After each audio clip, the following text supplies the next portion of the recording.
Florence, South Carolina at Lula's Coffee, and we are testing out the Canon EOS R5C. I'm shooting right now on the RF 16mm lens.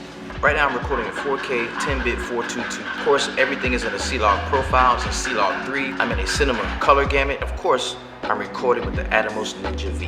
How does the Canon EOS R5C pair with the Ninja V? The biggest issue I had at the beginning of my cinematography journey, especially doing high volume stuff like sports, fast action sports, and even slow motion stuff like weddings and events, the problem that I kept running into, Ninja V was not able to harness that 4K at 120 frames per second. Not even 1080p at 120 frames per second I was able to get with Canon R5. I was not able to get 120 frames per second in 1080p or 4K to work with the Atomos Ninja V. For some reason, Canon, Atomos, they haven't worked together, and they had to come up with a recipe to where both of these items could work together to get continuous 4K 120 shooting. Now, what I did figure out was that if I take out the SSD, the solid state, out of the Ninja V, I could just use the recorder as a monitor, not a recorder, just a monitor with the R5. But then this camera would overheat because the recording wouldn't take the pressure off of the heatsink of the camera, so then this camera would overheat. So what I'm doing now is I have the cinema version of this same camera, the R5C. I have that linked to the Atomos Ninja V.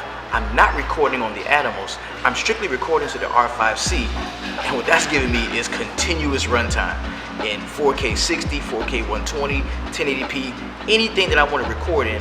I don't have to worry about this camera overheating, and that is the reason why this camera was so important for me to grab. Since we're at Lula's, come on, I'm gonna grab a cup of coffee. I want to do a white mocha, extra hot as you can get it, but like half the sweetness. I don't want it to be as sweet as it normally is. Okay. You said large? No, medium is fine.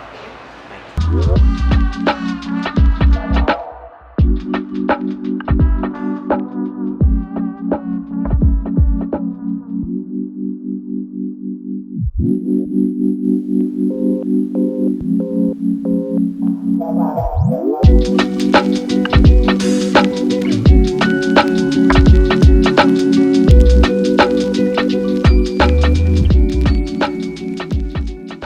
All you really need to get started, if you want to shoot that high quality 4K 1080p at 120 frames per second, you get this power brick, a charging brick that you can use to attach to the R5C. Of course, you're going to need an external monitor because the screen is just too small. There's no way you're going to be able to hit those focus points the way you want with the regular size standard screen. So you're going to need a larger screen. That's why I've got the Atomos Ninja V. Just got a notification from B&H that my 1 terabyte CF Express Angelbird card is being delivered and it's already been shipped out, so I'm happy about that. So I'll be able to record as much as I want. I will never have to worry about the camera overheating. This is a solid A cam for me. The question was, the R5C is going to be a perfect B cam or C cam, or even in some respects a D cam. This is an A cam for me. I'm going to be able to do everything I want to do without question with the R5C.